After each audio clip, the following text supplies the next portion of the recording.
The following portion of Daytime Tri-Cities is sponsored by Olson's Martial Arts Academy. Well, this is certainly that time of year where goal setting takes center stage. And it's not just for adults. A lot of kids look at the new year as a clean slate as well. And as parents, we can use this time to start some new, maybe better habits with our children.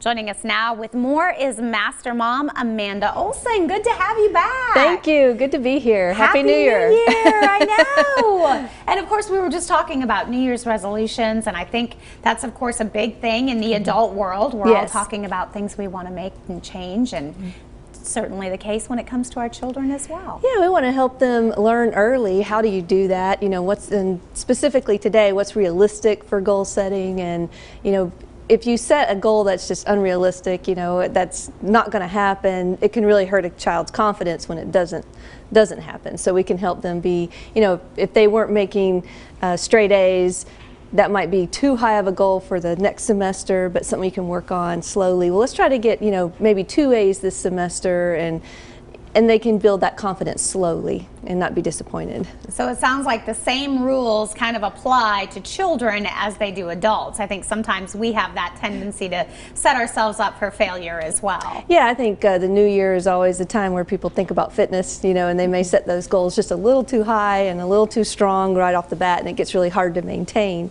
And so the kids are the same way. If we can kind of keep them in a realistic, you know, good expectations, and then take small steps forward and accomplish them, then we're going to be much more successful, and they will be too.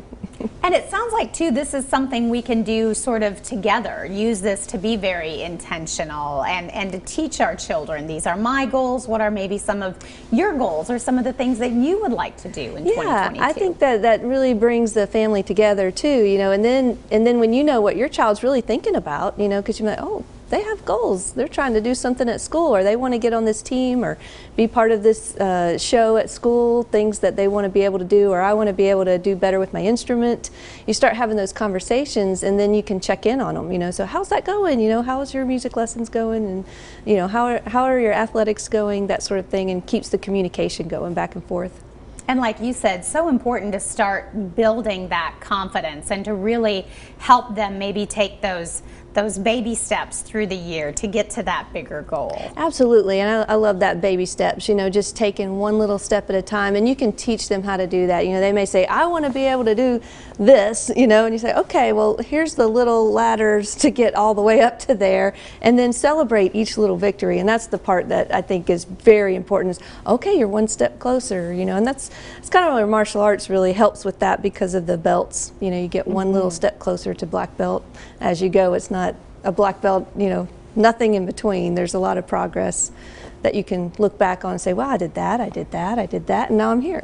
Which is so important. I think really taking the time to pat them on the back when they did a great job, when they made it to that next level, and really encouraging them to keep moving forward. Right. Just even an improved grade, you know, it doesn't have to be the best grade, but hey, that was better than last time, you know.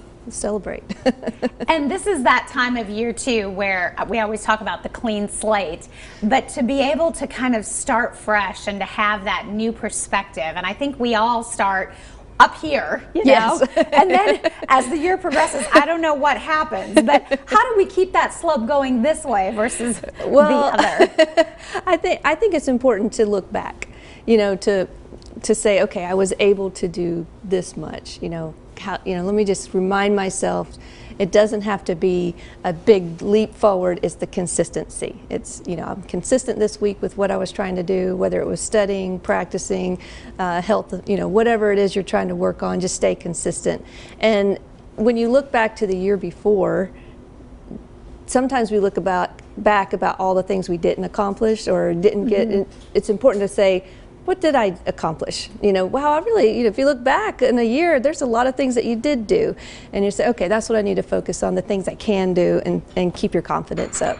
That's so true. I was just looking back at all of our photographs from the previous year, thinking, what did we do this year? We didn't do it. And then all of a sudden you see all these, you're like, we did a great thing. We did all kinds of good stuff. So good information, good advice. Great to have you back on the show. Thank you, Amy. Hey, if you have a question and you would like to ask her, you can go to askmastermom.com MamandaOlson.com. We may answer your question live on the air, and you can find her over there at Olson's Martial Arts Academy right there on Cherry Street in downtown Johnson City. The preceding portion of Daytime Tri-Cities was sponsored by Olson's Martial Arts Academy.